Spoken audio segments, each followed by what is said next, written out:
Hello everybody and welcome to Summer Sundaes. My name is Anna, I'm the youth worker at St James's and normally that means that I work with teenagers, so normally children who are a little bit older than you, but I thought Summer Sundaes sounded like so much fun that I would join in as well.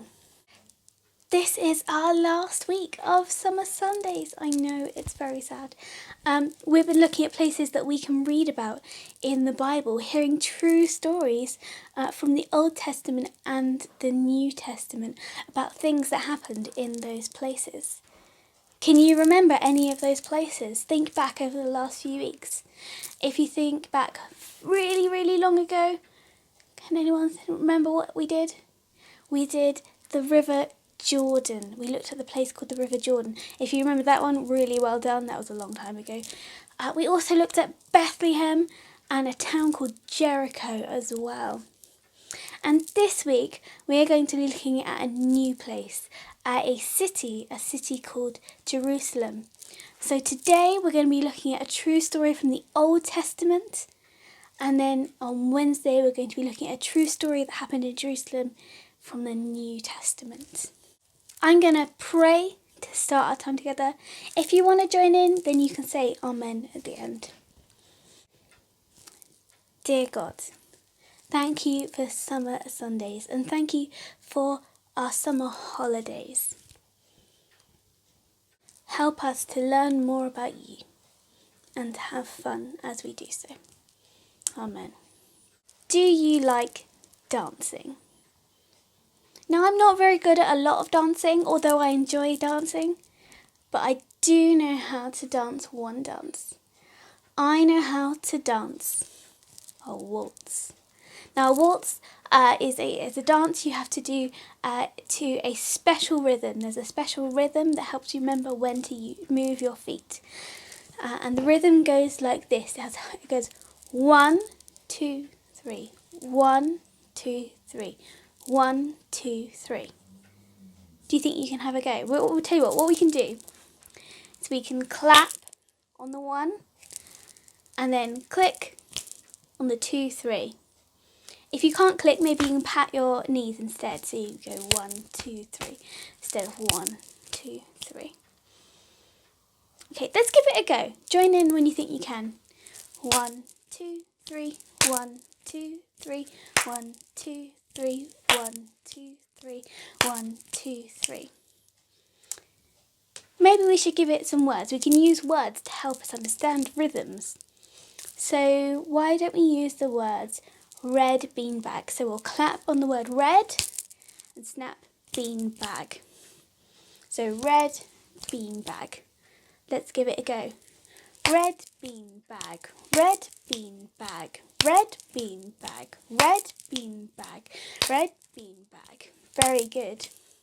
If you've practiced this lots like I have, then you might even be able to speak at the same time as doing it without losing the rhythm. But I'm not very good at that. In our story today, there is a lot of dancing as there's a big celebration. I'd like you to pay attention to who's doing the dancing and pay attention to who is not doing any dancing at all. Joanna's going to read us our story and I'll see you after that. 2 Samuel 6:9-22. Then David was afraid of the Lord and said, "How can I take the covenant box with me now?" So he decided not to take it with him to Jerusalem. Instead, he turned off the road and took it to the house of Obed-Edom, a native of the city of Gath. It stayed there 3 months, and the Lord blessed Obed-Edom and his family. King David heard that because of the covenant box, the Lord had blessed Obed-Edom's family and all that he had. So he fetched the covenant box from Obed's house to take it to Jerusalem with great celebration.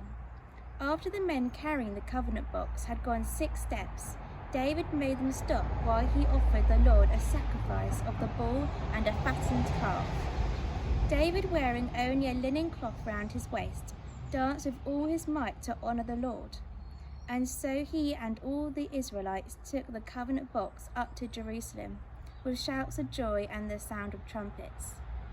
As the box was beginning brought into the city, Michal, Saul's daughter, looked out the window and saw King David dancing and jumping around in the sacred dance, and she was disgusted with him. They brought the box and put it in its place in the tent that David had set up for it. Then he offered sacrifices and fellowship offerings to the Lord. When he had finished offering the sacrifices, he blessed the people in the name of the Lord Almighty and distributed the food to them all. He gave each man and woman in Israel a loaf of bread, a piece of roasted meat, and some raisins. Then everyone went home. Afterwards, when David went home to greet his family, Michal came out to meet him. "The king of Israel has a big name for himself today," she said. "He exposed himself like a fool in the sight of the servant women of his officials." David answered, "I was dancing to the honor of the Lord, who chose me instead of the father, and his family will make me the leader of his people Israel. And I will go on dancing to honor the Lord, and will disgrace myself even more. You may think I am nothing, but those women will think highly of me." Thank you, Joanna, for telling us our true story from the Bible. Did you notice who was doing the dancing? Yes, it was King David. He was dancing with all of his might before the Lord to worship him, to tell him how big and great and awesome he is. Do you remember we had a story about David last week? We heard about how he was chosen by God to be king. And now King David was celebrating because the covenant box, or we sometimes call it the Ark of the Covenant, had arrived in Jerusalem.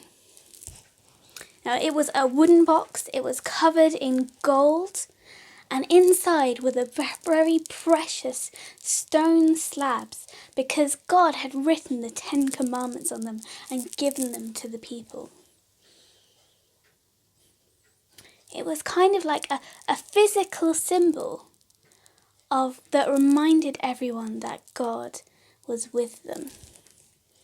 So when the covenant box, the Ark of the Covenant, arrived in Jerusalem, it was a bit like God had arrived in the city himself. David was so excited that the covenant box had arrived. David loved God and wanted to celebrate in the best way he knew how, by dancing as hard as he could. It was a way of expressing how much he loved God and how big and great and awesome he is. And everyone joined in, shouting and praising God. But did you notice? There was someone who didn't join in the celebration and the dancing. David's wife, whose name was Michal, saw David dancing. But instead of being really excited that God was here in Jerusalem, that the box had arrived, she thought to herself, "David looks so silly dancing like that. A king is supposed to be dignified. He's even dancing in the middle of the street where all the ordinary people can see him. Doesn't he realise that kings aren't supposed to look silly? They're supposed to be dignified." Meanwhile, the whole city of Jerusalem, everyone in there, worshipped God and celebrated as the Ark of the Covenant arrived. They ate special foods, they worshipped God, and they danced and sang about how big and great and awesome God is. Everyone except Michal. When David came home to Michal, she said to him, "You're supposed to be the king. Kings are supposed to be dignified, not dancing in front of ordinary people." But David said, I wasn't singing or dancing for the ordinary people or for you. I was dancing to worship God, to tell him how big and great and how awesome he is. I don't care if you think I look silly. The Ark of the Covenant, the thing that shows us that God is with us, has arrived in our city, in Jerusalem, and I want to celebrate. I will worship God with everything that I have, even if I look silly and undignified, because God is big and great and awesome. David used his whole body to worship God. So as we come to pray, we're going to use our bodies. So I want you to stand up, shake your arms and legs, and we're going to use our whole bodies to help us pray. So I'm going to show you what we're going to do a few times, and then you can give it a go yourself. What we're going to say is I'm going to say, God, you are big. I want you to reach up as high as you can. Stand on your tiptoes. Great. Reach out as far as you can. And awesome. Wave your arms. I worship you. Reach up to the sky and give my life to you. So put your hands forward as far as you can.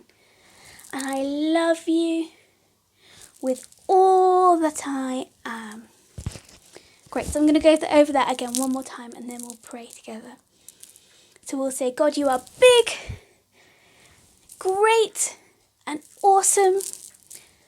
I worship you and give my life to you. And I love you with all that I am. Nice big circles on that one. Okay, this time you can join in and we're going to pray that prayer together. God, you are big, you are great, and you are awesome.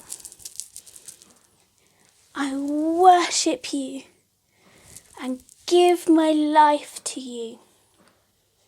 And I love you with all that I am. Amen. We're going to continue to worship God, to tell him how big and great and awesome he is by singing a song next. Maybe you want to dance along as you sing. After that, we're going to have some games and a memory verse, and we're going to see what Parvin's been up to this week. And I'll catch up with you again later. Let's sing and worship our big, great, awesome God.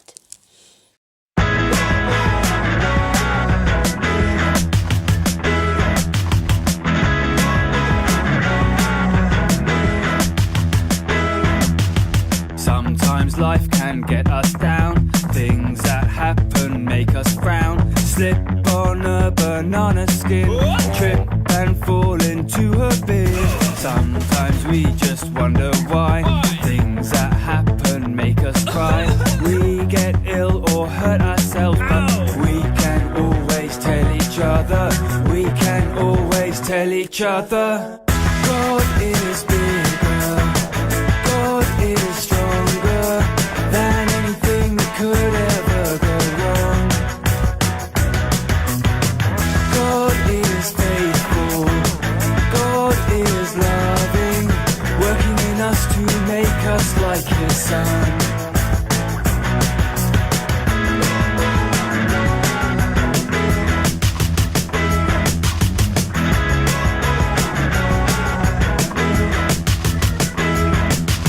Sometimes people make us sad, wind us up and make us mad, call us names or pull our hair, laugh about our underwear. Sometimes we feel on our own, things that happen make us grow. Nothing seems to go our way, but we can always tell each other. We can always tell each other. God is bigger. God is stronger than anything that could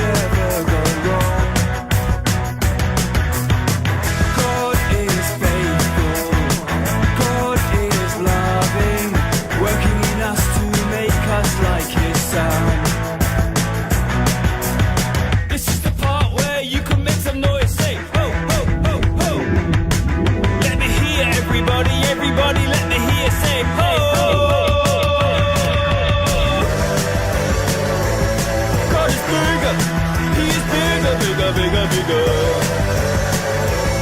God is stronger, He is stronger than a hurricane.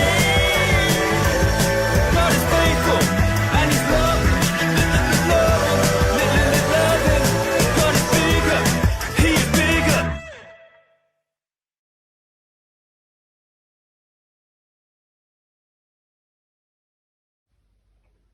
Today's reading was about the Ark of the Covenant, so today we're going to play Simon Says. This is how you play Simon Says. If I say Simon Says followed by an action such as Simon Says touch the floor, you do it. If I say an action without saying Simon Says, you don't. For example, touch your head.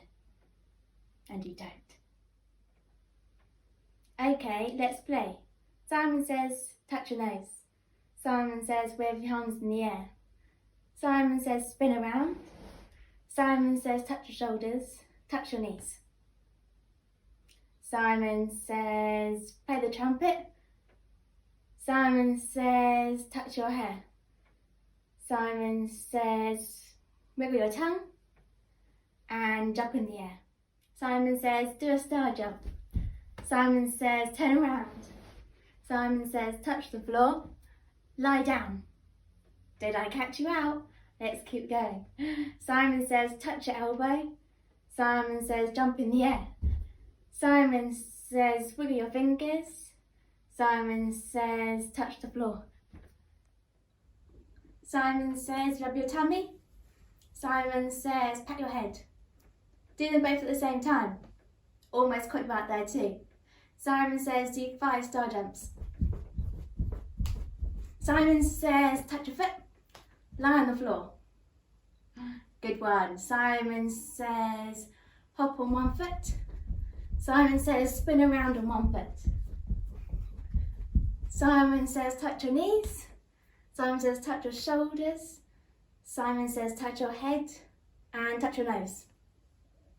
Simon Says point at your arms. Simon Says point to the ceiling. Simon Says touch the floor. Simon Says jog on the spot. Do a dance. Simon Says clap your hands. That was a really good game today. Now it's time for a rest. Hello, Judy. Today we've been learning about Jerusalem. And to get to Jerusalem, you had to go down a mountain to come into Jerusalem. And of course, if you have to go down a mountain, you also have to climb up the other side. You may realise that in Tunbridge Wells we're very used to climbing up and down, but we live in a very hilly place, don't we? And I like to run, as you know, and sometimes it's hard running uphill, and it's much easier running downhill. So today, I want us to have a practice of running uphill and downhill. So if you're running uphill, you're just running quite slowly. If you're running downhill, you're zooming along. So have a little practice of that. Uphill, downhill. Great. So when we do our song today, we want to remember that God is with us in the hard uphill bits and in the easy downhill bits of life. And when we get to the doobie-doo bits, either decide, are you climbing uphill or are you climbing downhill? Let's go for it.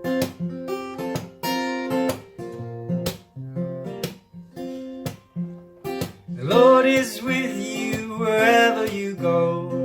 Joshua 1 verse 9. The Lord is with you wherever you go. Joshua 1 verse 9. When you're awake, He is with you. when you're alone, He is there. when you're asleep, He is with you. when you're at school. He is there. The Lord is with you wherever you go.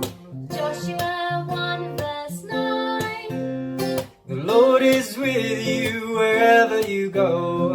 Joshua 1 verse 9. When you're alone, He's with you. when you're with friends, He's there. when you're afraid, He's with you. when you feel good. He's there.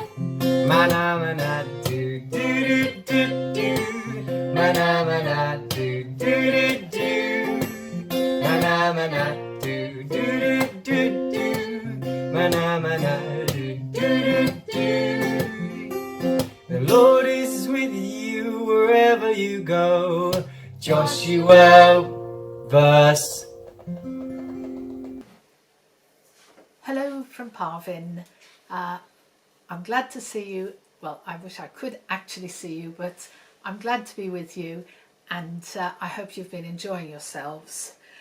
Today's story was about David and others, but particularly King David, bringing the Ark, the special box with the Ten Commandments in, back to Jerusalem. And there was a lot of dancing and rejoicing. And so today's craft is going to be making a tambourine. And so you will need 2 flower-shaped cards, some bells and some foam shapes, and a pipe cleaner. The instructions are all on your sheet, so you stick 2 of these together to make it stronger and thicker. Stick 2 of those together, punch a hole. Now I've got 2 sorts of hole punch here. That's the easiest one to punch a single hole with. But if you've got this sort of hole punch, you can still do it. Punch a hole in every other one, so that's 4 holes. Cut the pipe cleaner into 4 and put pipe cleaner through each one of those. And you've got 4 bells here. Put the pipe cleaner through. So you've ended up with the using the pipe cleaner to attach a bell to every other one, and then you can make a jingling sound. Here's one that Gillian has made earlier, and she's also stuck foam shapes on, and she's done holes in the other petals as well and put some ribbon there, which you might want to find some ribbon or something to put there as well. And you've got your tambourine, and you can also sort of,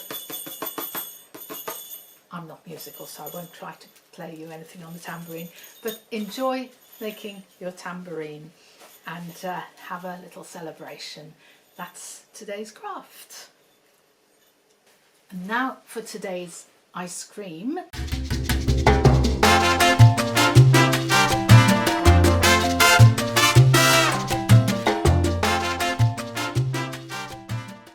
It's Fruity Summer Sundaes, and for this, it's already beginning to melt because I've had it sitting here for a while. I've got fruit. It says strawberries, but I've actually used raspberries here. I didn't have any strawberries. Ice cream and double cream. So this is going to be very creamy and very yummy. So a real treat, especially for an ice cream lover. So enjoy making your ice cream and enjoy the rest of the day. Bye for now. Great, thanks Parvin. It's been wonderful to join you today for our Summer Sundaes. I'll be back on Wednesday to hear our true story from the New Testament set in Jerusalem, so I'll see you then. In the meantime, have a great week and stay safe. Bye!